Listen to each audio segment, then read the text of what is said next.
نحمده ونصلي على رسوله الكريم أما بعد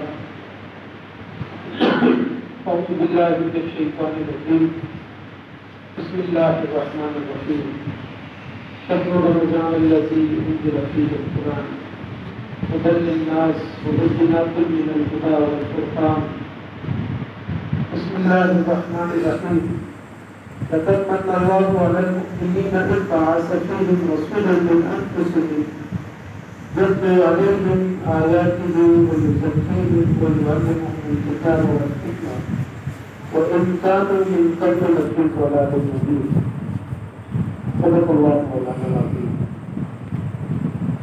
سب سے پہلے تو میں یہ جو بچہ ہے ہمارا عبد النفیس عبد النصیر حافظ عبد النصیر محمد نصیر اس کو مبارکباد کرتا ہوں.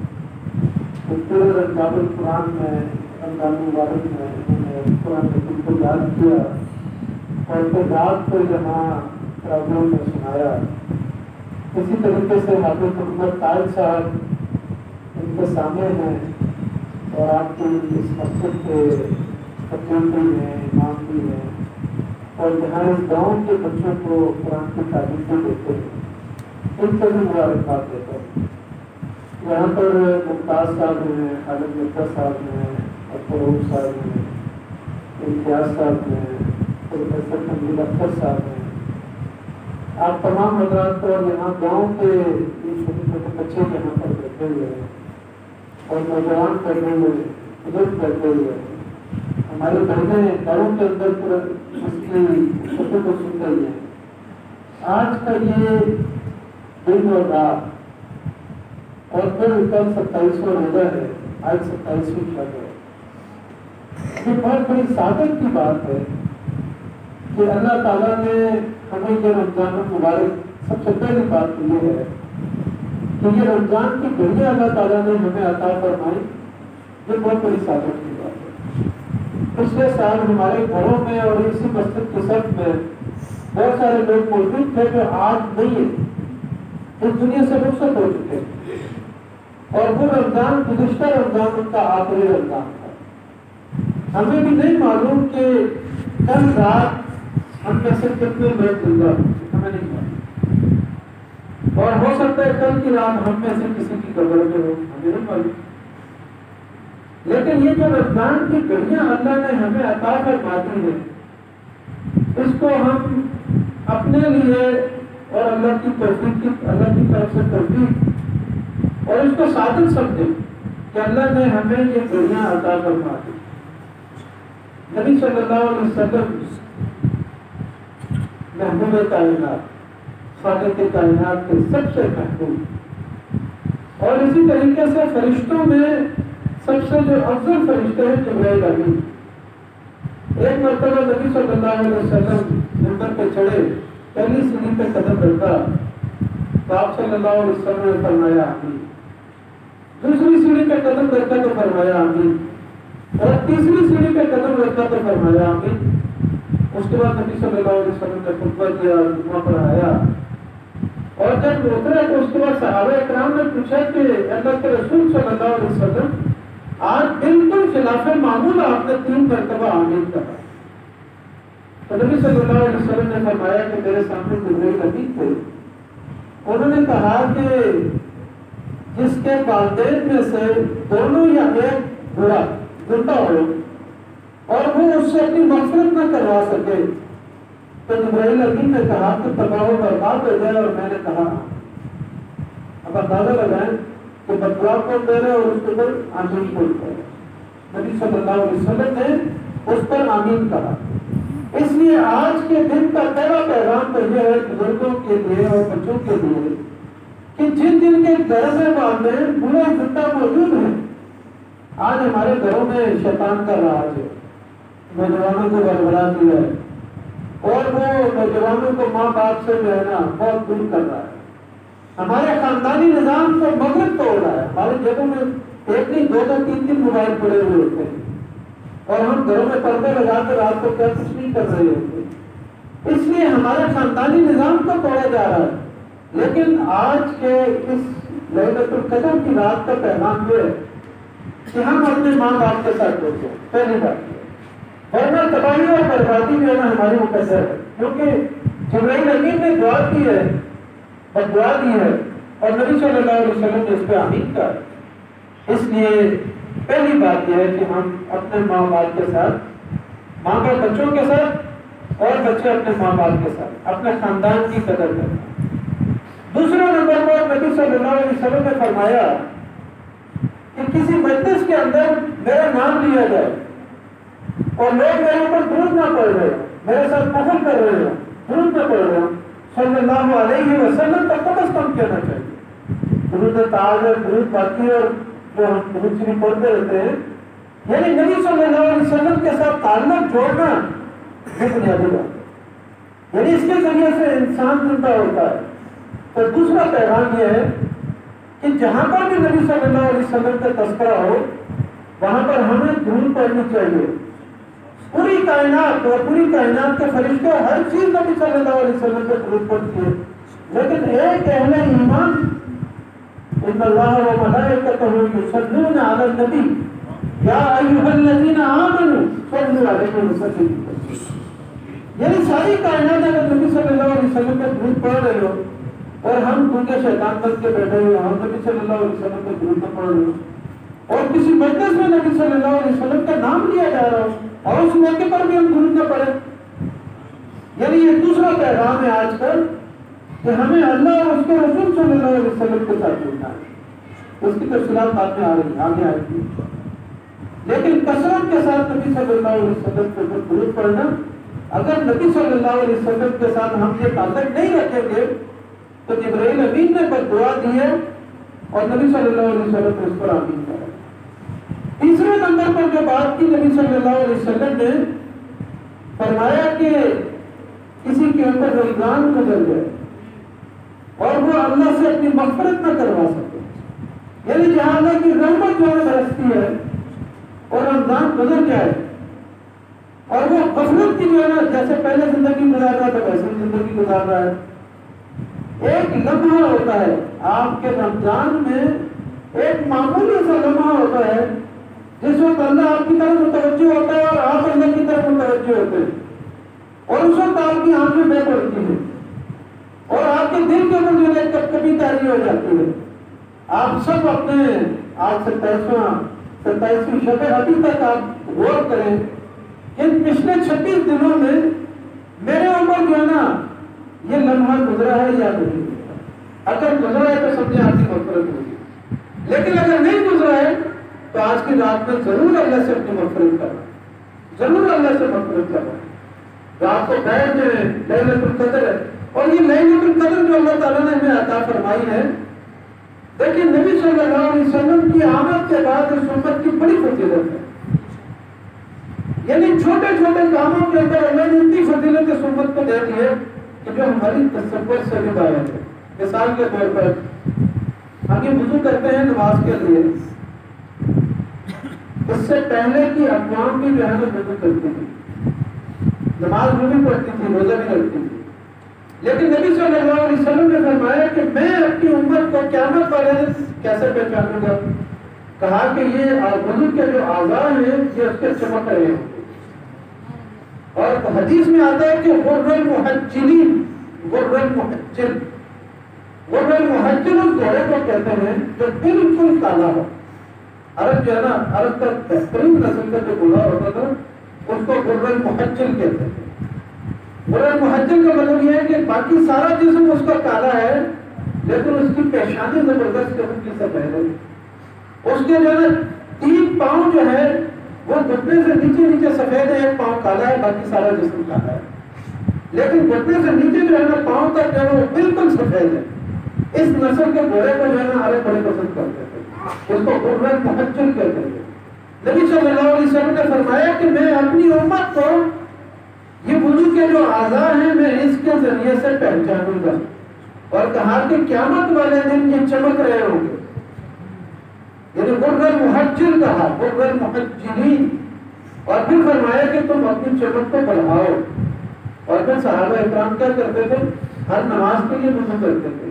ابو ہریرہ رضی اللہ تعالیٰ عنہ کے بارے میں آتا ہے کہ وہ جو ہے نا جب وضو کرتے تھے تو بہت اوپر تک جو ہے اپنی ٹانگوں کو دھوتے تھے. تو صحابہ اکرام نے اس سے پوچھا کہ یہ آپ کیا کر رہے ہیں؟ انہوں نے کہا کہ نبی صلی اللہ علیہ وسلم نے فرمایا ہے کہ اعضاء چمک رہے ہوں گے وضو والے، اس لیے میں اپنے اعضاء کو چمکا رہا ہوں. اور یعنی آپ دیکھیں نا یہ آپ کے ہاں روشنی کے بلب لگے ہوئے ہوتے ہیں، کوئی آپ کے گھر میں جو ہے 0 واٹ کا ہوتا ہے، کوئی جو ہے نا 100 واٹ کا ہوتا ہے، کوئی 200 واٹ کا ہوتا ہے، کوئی 500 واٹ کا ہوتا ہے. اور جب آپ کے گھروں میں شادی ہوتی ہے تو آپ 1000-2000 واٹ کے جو ہے نا بلب لا کے اس کے اندر لگا دیتے ہیں، تو کتنی روشنی اس سے بڑھ جاتی ہے.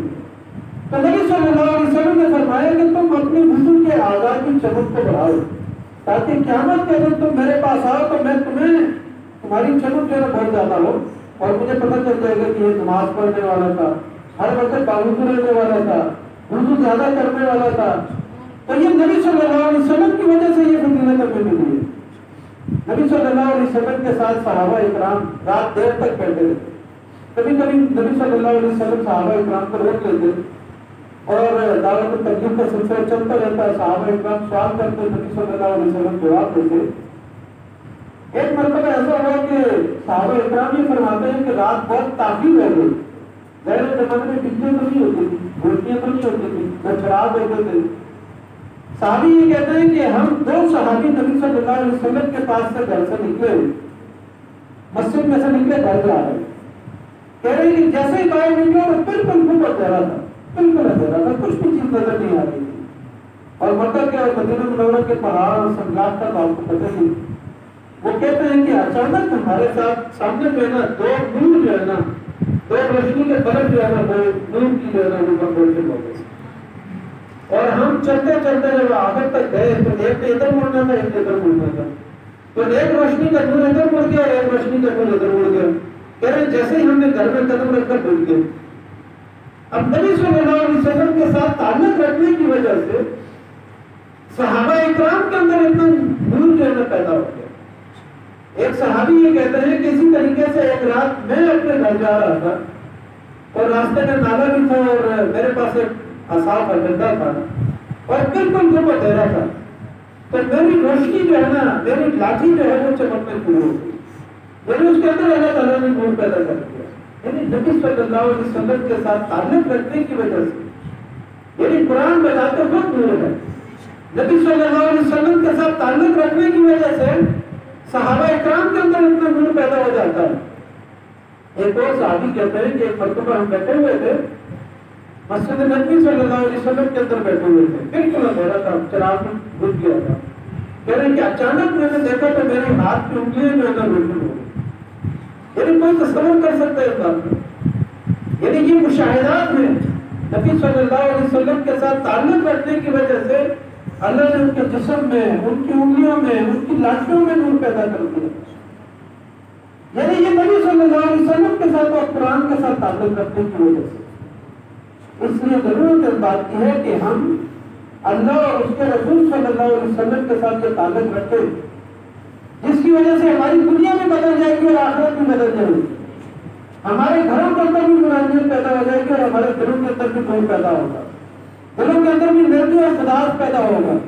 اس لیے ضرورت اس بات کی ہے کہ آج کے بعد ہم یہ فیصلہ کریں کہ جس طریقے سے اس رمضان مبارک میں ہمارے قرآن کے ساتھ تعلق پیدا ہو جاتا ہے، مسجد کے ساتھ تعلق پیدا ہو جاتا ہے، اور اسی طریقے سے دیکھیں کہ ہم دنیا میں نبی صلی اللہ علیہ وسلم کی باتوں کا کیوں تذکرہ کرتے ہیں؟ اس لیے تذکرہ کرتے ہیں کہ نبی صلی اللہ علیہ وسلم نے فرمایا کہ یہ جو دنیا ہے یہ مومن کے لیے قید خانہ ہے. دنیا جو ہے پوری کی پوری مومن کے لیے قید خانہ ہے. اس طریقے سے اڈیالہ جیل کے اندر لوگ بند ہیں، جب ان کو وہاں سے نکالا جاتا ہے تو وہ جو ہے نا جیل سے باہر نکلتا ہے. بالکل اس دنیا میں سے جب بندے کی آنکھ بند رہتی ہے تو وہ دنیا کے قید خانے میں سے آزاد ہو جاتا ہے. اس کے بعد اس کو قبر میں رکھا جاتا ہے اور پھر عالم برزخ وہاں شروع ہو جاتا ہے اور اس کے بعد میدان محشر ہے اور پھر جنت اور جہنم ہے. قیامت والے دن حدیث کے اندر آتا ہے کہ یعنی ہمیں ہر چیز کا جو ہے اس کا جواب دینا ہے. جنت والے جنت میں چلے جائیں گے، جہنم والے جہنم میں چلے جائیں گے. دائمی جہنم میں جانے والے تو کفار ہیں، لیکن اہل ایمان میں سے بھی جنہوں نے انسانوں کے اوپر دنیا میں ظلم کیا ہوگا، اور اللہ کی نافرمانی کی ہوگی تو وہ بھی ایک مرتبہ جہنم میں جائیں گے جن کے گناہوں کے پلڑے بھاری ہوں گے. ایک مرتبہ جہنم میں جائیں گے اس کے بعد جنت میں جائیں گے. جب حدیث میں آتا ہے کہ جنت والے جنت میں چلے جائیں گے اور جہنم والے جہنم میں چلے جائیں گے تو اللہ آخر میں فرمائے گا کہ جس کے دل کے اندر ایمان کی گھٹی موجود ہے اس کو نکال کے لے آتا ہے.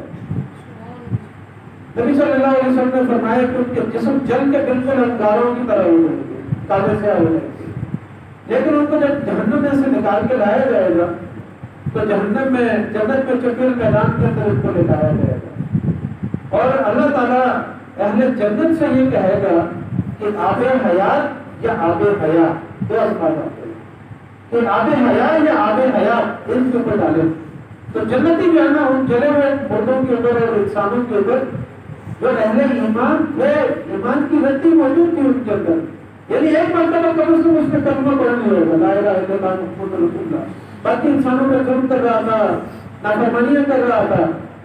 تو پھر فرمایا کہ جب وہ پانی ڈالیں گے ان کے اوپر تو فرمایا کہ تمہارے ندی نالے کے قریب جو ایک پیلا سا زرد قسم کا جب بیج اگتا ہے تو اس کی کیا کیفیت ہوتی ہے, بالکل چھوٹا سا ہوتا ہے, ننھا سا ہوتا ہے, نازک سا ہوتا ہے, پیلے رنگ کا ہوتا ہے. تو کہا کہ اس طریقے سے انسانوں کے جسم جو ہے نا وہ اپنے شروع ہو جائیں گے اور اس کے بعد جب جسم تر و تازہ ہو جائیں گے اللہ تعالیٰ کو بحال کر دے گا. پھر اس کے بعد وہ کہیں گے کہ اللہ ہمارے چہروں کو جہنم سے پھیر دیں اور پھر اللہ تعالیٰ جو ہے نا ان کے چہروں کو جو ہے نا وہاں سے بھیج دے گا. یعنی جنت کے اندر سب سے کم درجے والے لوگ جو ہے یہ سب سے نچلے درجے کے اندر ہوتے ہیں جن کے اندر ایمان کی رتی موجود تھی, نبی صلی اللہ علیہ وسلم پر ایمان لائے تھے, بالآخر جنت میں داخل ہو جائیں گے.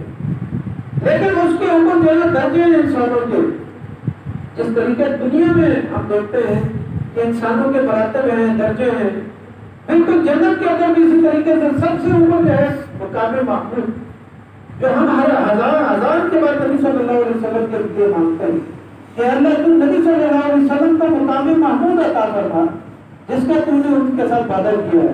پھر اس کے ساتھ شہداء ہوں گے, صدیقین ہوں گے, انبیاء ہوں گے, یہ سارے آہستہ آہستہ جو ہے مراتب نبی صلی اللہ علیہ وسلم تک کا سب سے اوپر ہوگا. اور سورہ نور والقلم یہ بچہ جب پڑھی ہوگی, بچے سے پہلے پڑھی ہوگی, اس میں آتا ہے کہ یفجرونہا تفجیرا, نبی صلی اللہ علیہ وسلم کے قسم کے اندر جو ہے شراب کا ایک ایسا چشمہ ہوگا جو ابل رہا ہوگا اور اہل ایمان کا جتنا نبی صلی اللہ علیہ وسلم کے ساتھ تعلق ہوگا یفجرونہا تفجیرا, وہ جو ہے نا اپنے لیے وہاں سے جو ہے نا اپنے لیے ایک نالی جو ہے کھول کے یا اشارے سے یا دل کے چاہنے سے اس کے گھر کے اندر جو ہے نا شراب کا نور پیدا ہو جائے گا, ایک چشمہ جو ہے نا آپ کے گھر کے اندر اٹھے گا. اور اسی نور کے اندر نور والقلم وما یسطرون کے اندر فرمایا کہ ایک شراب طہورہ ہے, ایک زنجبیل ہے, یعنی یہ ساری کی ساری چیزیں. اور اللہ تعالیٰ مہمان نوازی کے وہ سارے جو مراتب ہیں وہ انسانوں کو سکھاتا ہے کہ جنت میں تمہاری مہمان نوازی ہم کیسے کیسے کریں گے. بہتروں کا تذکرہ ہے, وہاں جو بہتر ہوں گے جو آپ کو کھلانے پلانے والے ہوں گے ان بچوں کا تذکرہ ہے, وہ کیوں کی طرح ہوں گے. اس لیے یعنی اللہ تعالیٰ نے آپ کے لیے بڑا مقام اور مرتبہ رکھا ہے. اور ہم یہ جو رمضان مبارک اور نبی صلی اللہ علیہ وسلم پر ایمان اور قرآن کی تعلیمات یہ کس لیے ہم پڑھتے ہیں اور ان کا مقام اور مرتبہ کیا ہے. ہم یہ چاہتے ہیں کہ دنیا میں بھی ہم عزت پائیں مسلمان, اور آخرت کے اندر جو ہے نا محشر کے میدان کے اندر جب مسلمان بڑی تکلیف کے اندر ہوں گے اور کافر بھی بڑی تکلیف کے اندر ہوں گے, کہا کہ سارے کے سارے لوگ نفس نفسی کی حالت کے اندر ہوں گے اور ساتھ ہی فرمایا کہ پسینے کے اندر گزر ہوئے ہوں گے, ہر شخص جو ہے پریشان حال ہوگا. لیکن کچھ لوگ ایسے ہوں گے کہ عرش سے آواز آئے گی ان کو اور ان کو اللہ تعالیٰ کہے گا کہ تم میرے عرش کے سائے میں آ جاؤ. اب اندازہ لگائیں کہ محشر کا میدان گرمی ہو, ہر انسان ننگا ہو اور پسینے کے اندر ڈوبا ہو اور نفس نفسی کے عالم کے اندر ہو, اور کہا کہ وہاں کوئی رشتہ کسی کے کام نہیں آئے گا, کوئی کسی کے مال کام نہیں آئے گا. یوم یفر المرء من اخیہ وامہ وابیہ وصاحبتہ وبنیہ, یعنی سارے محبت کے رشتے جن کے لیے ہم دنیا میں حرام کما کے لاتے ہیں اور ان کی دنیا بنانے کے لیے اپنے آخرت کو تباہ برباد کر دیتے ہیں. کہا کہ ایک شخص کو جنت میں جانے کے لیے ایک نیکی چاہیے ہوگی, وہ اپنی ماں کے پاس جائے گا، اپنے باپ کے پاس جائے گا، اپنے بھائیوں کے پاس جائے گا، سب کے سب ان سے بھاگ رہے ہوں گے، کوئی اس پہ ایک نیکی دینے کے لیے تیار نہیں۔ لیکن عرش کے اوپر سے آواز آئے گی کہ یہ 7 بندے ہیں، حدیث کے اندر آتا ہے نبی صلی اللہ علیہ وسلم نے فرمایا کہ 7 افراد ایسے ہوں گے جن کو اللہ تعالیٰ عرش کے سائے میں بلائے گا۔ سب سے پہلے کون ہے؟ بہت بڑی بات، سب سے پہلا وہ شخص ہے جو عادل حکمران ہوگا، عادل حکمران، یعنی ایک وہ شخص جس کو اللہ تعالیٰ نے عزت دیا اور مقام اور مرتبہ دیا، اور اس نے جو ہے انسانوں کے اوپر ظلم نہیں کیا بلکہ عدل کیا، جیسے عمر بن عبدالعزیز، جیسے خلفائے راشدین، جیسے وہ انبیاء کرام جن کو حکومتیں ملی جو دنیا کے عادل حکمران تھے۔ یعنی عادل حکمران کے بارے میں کہا کہ سب سے پہلے اس کو بلایا جائے گا۔ اس کا مطلب کیا ہے؟ اس کا مطلب یہ ہے کہ اہل ایمان کو یہ حکم دیا جا رہا ہے کہ دنیا میں صرف نماز روزہ حج زکات نہیں بلکہ اسلامی حکومت قائم کرنا، عادل حکمران بننا اور بنانا، یعنی عادل حکمران کا انتخاب کرنا اپنے لیے۔ اور جب کسی کو یہ عزت مل جائے، لیکن حضرت عمر بن عبدالعزیز کے بارے میں آتا ہے صرف 2.5 سال انہوں نے حکومت کی، لیکن کیسے عادل حکمران تھے؟ نبی صلی اللہ علیہ وسلم کی ایک پیشن گوئی ان کے دور میں جا کے پوری ہوئی۔ عاطف بن عدی کو نبی صلی اللہ علیہ وسلم نے کہا تھا کہ ایک زمانہ ایسا آنے والا ہے کہ روم کی حکومت جو ہے نا شکست کھا جائے گی اور مسلمان فتح پا لیں گے۔ پھر فرمایا تھا کہ ایسا عدل کا نظام ہوگا کہ ساری دنیا میں امن و امان ہوگا۔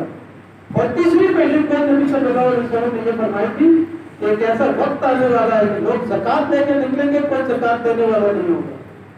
اور یہ والی بات ہے نا عمر بن عبدالعزیز رحمۃ اللہ علیہ کے دور میں پوری، جس کو خلیفہ پنجم بھی کہا جاتا ہے۔ انہوں نے سب سے پہلے جب حکمران بنے تو بڑے ناز و نعمت کے اندر جو ہے نا نعمتوں کے اندر ان کی زندگی بنی تھی۔ وہ اقتدار میں نہیں آنا چاہتے تھے، لیکن سارے لوگوں نے کہا کہ نہیں آپ آ گئے۔ آنے کے بعد انہوں نے اپنی ساری زمین بیت المال میں جمع کروا دی۔ انہوں نے جب اس سے تجزیہ کروایا کہ ہمارے باپ نے، ہمارے دادا نے، ہمارے پردادا نے، ہمارے فلاں فلاں نے یہ فلاں فلاں مظلوموں کی زمینیں ہتھیار ہوئی، تو پہلے دن انہوں نے جو ہے ساری جو ہے زمینیں واپس کر جتنے سود کے اوپر ان کا سسٹم چل رہا تھا سارے کا سارا بند کر دیا۔ اس طریقے سے انہوں نے جب 2.5 سال حکومت کی تو ایک زمانہ پھر اس میں ایسا آ گیا کہ لوگ زکات لے کے نکلتے تھے اور کوئی زکات دینے والا نہیں ہوتا تھا، ہر بندہ اتنا مالدار ہو گیا۔ نبی صلی اللہ علیہ وسلم کی یہ پیشن گوئی اس دور پہ پوری ہوئی۔ تو پہلا شخص جو ہے نا عادل حکمران، لیکن آج کے ہم اپنے حکمرانوں کی بات نہیں کرتے، ہم بھی منتخب کر کے بھیجتے ہیں۔ جیسے ہمارے اعمال ہوں گے ویسے ہمارے حکمران ہوں گے، حدیث میں آیا نبی صلی اللہ علیہ وسلم نے فرمایا۔ ہم ہی ان کو جو ہے جانتے ہیں کہ ظالم ہے، فاسق ہے، فاجر ہے، اللہ کے دین کے منکر ہیں، اللہ کے دین کے نافرمان ہیں۔ نبی صلی اللہ علیہ وسلم کی ناموس کے اوپر جو ہے نا جان بوجھ کے جو ہے مغرب کی رہنے والے کار بنے ہوئے۔ ابھی دیکھیں نا کیا ہوا ناموس رسالت پہ، پچھلی گورنمنٹ میں کیا ہوا، ابھی کیا ہو رہا ہے۔ یعنی ساری دنیا یہ چاہ رہی ہے کہ 295 سی آپ کے دستور میں سے نکال دیا جائے، جہاں پر سزائے موت لکھی ہوئی ہے۔ اگر کوئی نبی صلی اللہ علیہ وسلم کی ناموس کی توہین کرے گا اس کے لیے سزائے موت ہوگی۔ ساری دنیا اس بات پر لگی ہوئی ہے کہ آپ کے دستور میں سے حاکمیت اعلیٰ کو نکال دو، ناموس رسالت کے 295 سی کو نکال دو، اور اسی طریقے سے قادیانیوں کو مسلمان قرار دیا جائے۔ یعنی یہ خفیہ ایجنڈے ہیں جو آپ کے دستور کے خلاف چل رہے ہیں، آپ کے ملک اور آپ کے نظام کے خلاف چل رہے ہیں۔ اس لیے ہمیں ہوش کے ناخن لینے چاہیے۔ جب ہم حکمران بنا کے بھیج رہے ہوں تو اس موقع پہ دیکھیں کہ کون اللہ کے دین کا جو ہے پیروکار ہے اور کون اللہ کے دین کا نافرمان ہے، کیونکہ آگے جا کے انہوں نے پھر قوانین بنانے ہوتے ہیں۔ تو پہلا شخص جو ہے فرمایا کہ وہ ہے جو عادل حکمران ہوگا جس کو اللہ اپنے عرش کے سائے میں بلائے گا۔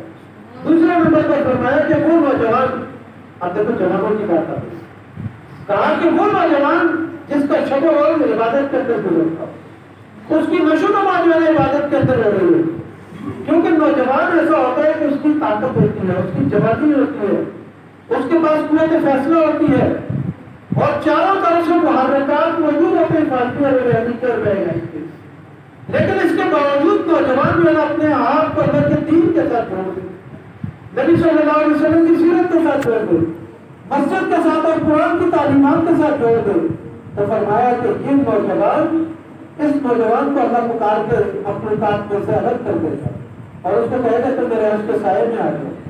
اور پھر فرمایا تیسرے نمبر پر وہ شخص کہ جن لوگوں کا دل جو ہے مسجد کے ساتھ معلق ہو, یعنی تم نہیں معلق ہو پھر مساجد, یعنی دل جو ہے انسان کا وہ مسجد کے ساتھ معلق ہو جائے. ہم میں سے ہر شخص جانتا ہے کہ میرا دل کدھر معلق ہے. کسی کا کسی عورت کے ساتھ معلق ہوتا ہے, کسی کا کسی مال کے ساتھ معلق ہوتا ہے, کسی کا جو ہے نا پلاٹوں کے ساتھ اور جائیدادوں کے ساتھ ہوتا ہے, اور اس کی وجہ سے ہم اپنے بھائی کو قتل کر دیتے ہیں. یعنی ہر بندہ اپنی خواہش کو دیکھ سکتا ہے کہ میرا دل کدھر معلق ہے, لیکن کہا کہ جس کا دل مسجد کے ساتھ معلق ہے اس کو اللہ تعالیٰ قیامت والے دن یعنی مسجد کے لیے آتا ہے, نماز پڑھتا ہے, مسجد کی صفائی ستھرائی کرتا ہے اور مسجد میں بیٹھ جاتا ہے, نماز کا انتظار کرتا ہے, اگلی نماز کا انتظار کرتا ہے, تو اس کا مطلب یہ ہے کہ اس کا دل مسجد کے ساتھ معاملت ہے. تو کہا کہ ایسے شخص کو اللہ تعالیٰ بلائے گا تو تم میرے سے سائے میں آ جاؤ. پھر فرمایا کہ ایک ایسا نوجوان یا ایسا شخص جس کو ایک خوبصورت عورت برائی کی دعوت دے, جو معاشرے کے اندر معذور بھی ہو, مالدار بھی ہو, اور وہ کسی نوجوان کو برائی کی طرف بلائے اور یہ آگے سے یہ کہتے کہ میں اللہ کا خوف رکھتا ہوں. یعنی بہت بڑی بات ہے. اور ان نوجوانوں کے سردار کون ہوں گے؟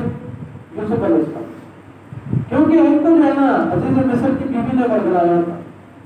تو انہوں نے کتنے بڑے کردار کا جو ہے ثبوت دیا. انہوں نے کہا کہ یہ نہیں ہو سکتا, اور وہ دروازے کٹیاں لگی ہوئی تھی اور وہ بڑے, اور اللہ نے ان کے لیے دروازے کھول دیے. اس لیے جب نوجوان یہ کہتا ہے کہ کوئی بھی شخص جوان ہو یا مرد ہو یا عورت ہو, کوئی اگر کسی کو برائی کی دعوت دے, اور یہاں عورت کا تذکرہ ہے کہ ایک خوبصورت عورت, مالدار عورت, معاشرے میں معزز عورت, اور کوئی قانون برداشت نہ کر سکتا ہو, ایسے موقع پہ نوجوان یہ کہتا ہے کہ میں اللہ سے ڈرتا ہوں, تو کہا کہ اس نوجوان کو اللہ کہے گا تو تم میرے عرش کے سائے میں آ جاؤ. بہت بڑی بات ہے, بہت بڑی بات ہے. جب چاروں طرف سے شیطان انسان کو گھیر لے اور اس موقع پہ اللہ کا خوف کرے, پھر فرمایا کہ وہ دو شخص جو اللہ کے لیے ایک دوسرے سے محبت کرتے ہوں گے دنیا میں, اور انہیں رشتہ ان کا آپس میں نہیں ہوگا, لیکن خالص اللہ کے لیے جڑتے ہیں اور خالص اللہ کے لیے الگ ہوتے ہیں, اللہ کے لیے ناراضگی پیدا کرتے ہیں اور اللہ کے لیے محبت کرتے ہیں. تو ایسے نوجوانوں کو, ایسے انسانوں کو اللہ کہے گا تم میرے عرش کے اندر آ جاؤ, عرش کے سائے کے اندر آ جاؤ.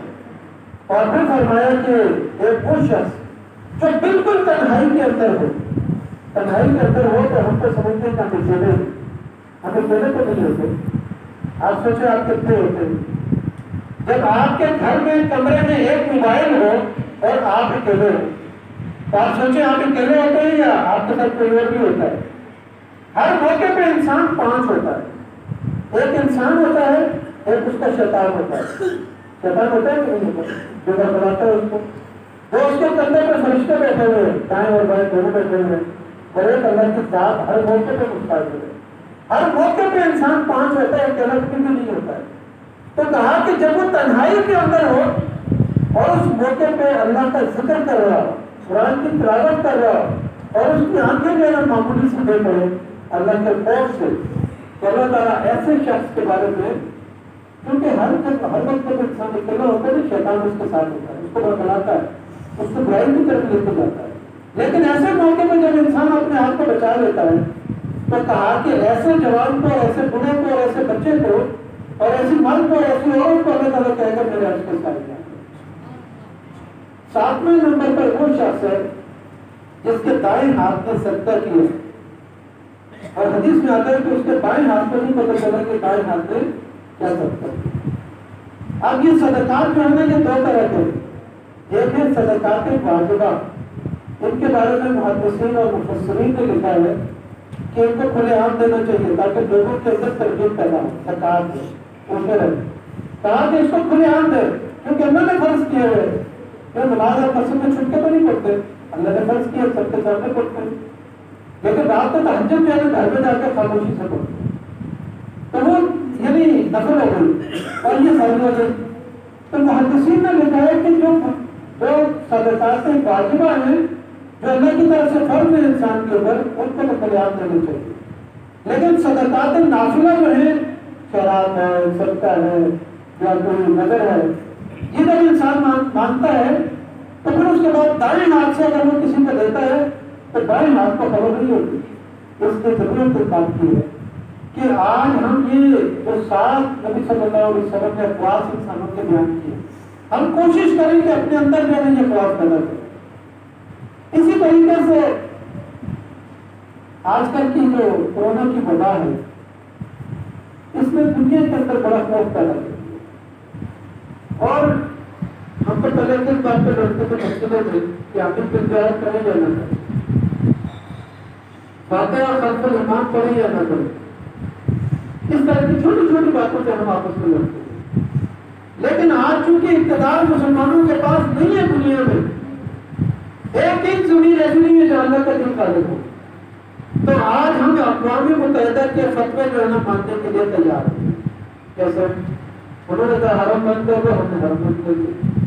انہوں نے کہا اپنی مسجدیں بند کر دو، ہم نے مسجدیں بند کر دی. انہوں نے کہا کہ 6 فٹ پہ کھڑے ہو کے نماز پڑھو گے، ہم نے کر دی. کیا ماننا مان لیا ہم نے. یعنی جب مسلمانوں کے پاس طاقت اور اقتدار نہیں ہوتا، اپنی نمازیں نہیں بچا سکتے، اپنے روزے نہیں بچا سکتے، اپنے حج اور زکات نہیں بچا سکتے، اپنے مسلمان بچوں کو قتل ہونے سے نہیں بچا سکتے. آج ساری دنیا میں مسلمان بچے قتل ہو رہے ہیں. کشمیر میں دیکھیں، ایشان میں دیکھیں، فلسطین میں دیکھیں، ہمارے بیت المقدس کو جو ہے سکتا ہے، لیکن ہم چپ چاپ بیٹھے ہوئے خاموش ہیں. اس لیے کورونا کی اس وبا نے ساری دنیا میں تہلکہ مچا دیا. لوگوں کے رشتے ختم کر دیے، لوگ ایک دوسرے سے اسلام نہیں کرتے. ایک بیماری ہے، ایک خوف اپنے اوپر نکال دے. جس جو رات آپ کی قبر میں آتی ہے اس سے پہلے آپ نہیں مریں گے، اسی دن مریں گے. اگر اس کورونا کے ذریعے مرنا ہے تو ہم کورونا کے ذریعے مر جائیں گے. ورنہ ہیپاٹائٹس سے تھوڑے مرتے ہیں، کینسر سے تھوڑے مرتے ہیں، برین ہیمریج سے تھوڑے مرتے ہیں، ہارٹ اٹیک سے روزانہ نہیں مرتے. لاکھوں انسان دنیا میں مرتے ہیں. لیکن مسلمانوں کی جو سوشل ایکٹیویٹیز ہے، جو سوشل گیدرنگ ہے، اس کو ختم کرنے کے لیے، آپ کے خاندانی نظام کو توڑنے کے لیے، آپ کا انسانوں کا آپس میں پیار اور محبت ختم کرنے کے لیے انہوں نے کورونا کو آپ کے اندر مسلط کر دیا ہے.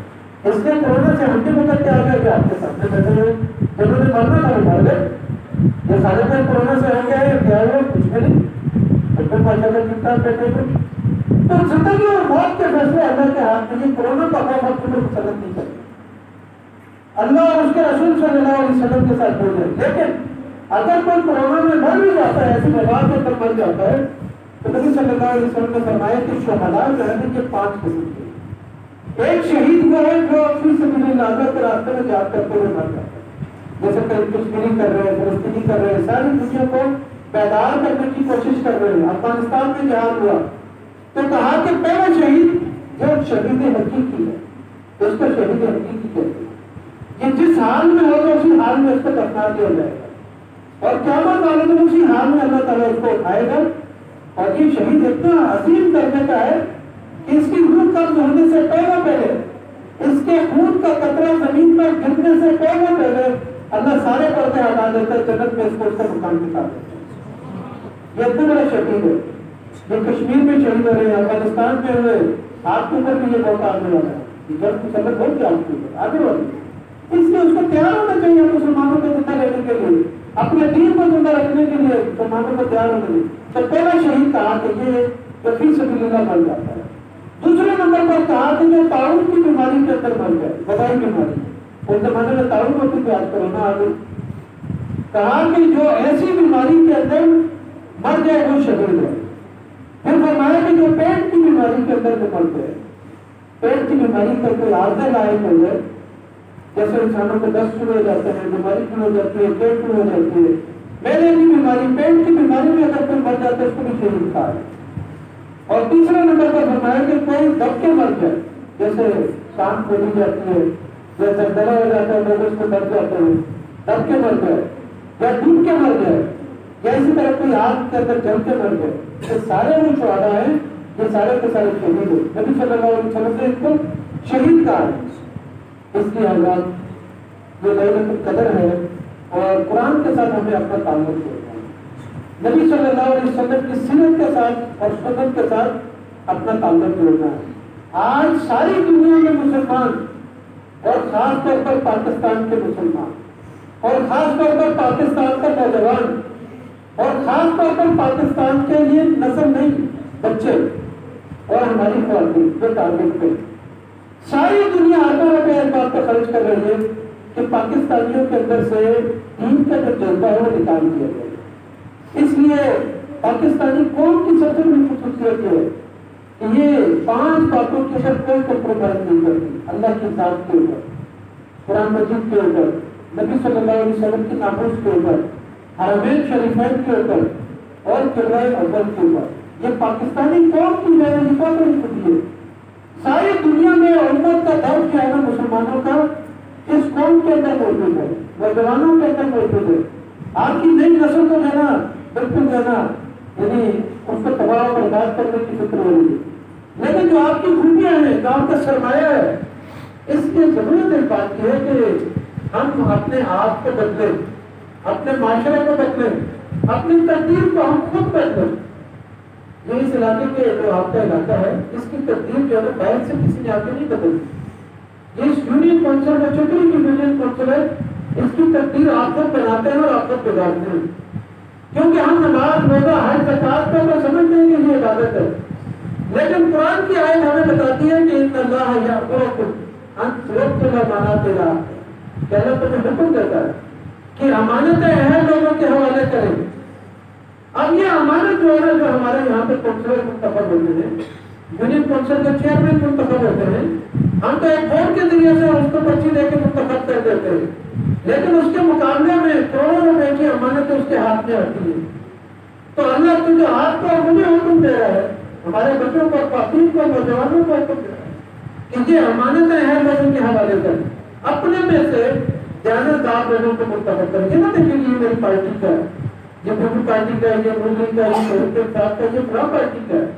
آپ دیکھیں کہ 10 بندوں میں سے کون سب سے زیادہ امانتدار ہے، 10 بندوں میں سے کون جو اللہ کے دین کے ساتھ تعلق رکھنے والا ہے، بس آپ اس کو آئے اس کو منتخب کریں، تو وہ آپ کے لیے انصاف لے کر آئے گا، آپ کے لیے آپ کے گاؤں میں خوشحالی لے کر آئے گا، آپ کی گلیوں کو صاف کرے گا، آپ کے بچوں کے لیے تعلیم لے کر آئے گا، آپ کی بچیوں کے لیے خیر لے کر آئے گا۔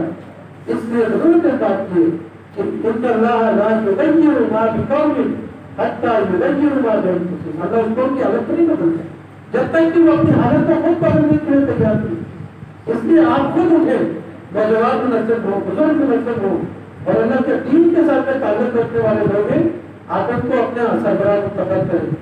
اس لیے میں آپ تمام حضرات کا شکریہ ادا کرتا ہوں، خاص طور پر یہ قاری صاحب کا اور گاؤں کے بزرگوں کا، بچوں کا آپ نے ہمیں موقع دیا، ہم یہاں پر آئے ہیں۔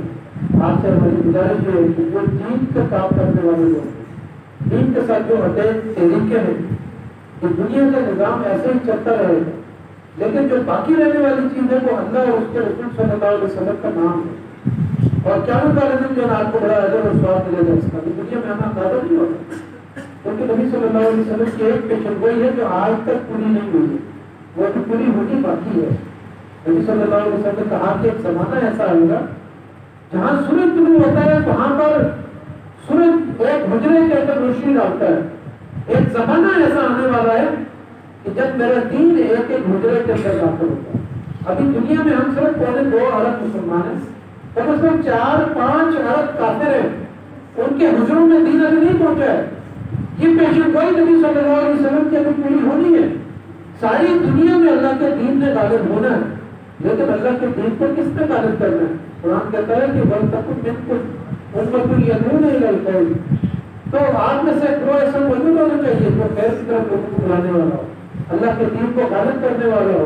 نبی صلی اللہ علیہ وسلم کے ساتھ صحابہ اکرام نے مل کر یہ کام کیا، اور آج جو شخص اللہ کے دین کو اجتماعی زندگی میں غالب کرنے کی جدوجہد کرے گا، اس کے لیے ایک قدم چلے گا، اس کے لیے ایک روپیہ دے گا، اس کے لیے ایک منٹ دے گا، تو اس کی نسبت صحابہ اکرام کے ساتھ جاتی ہے۔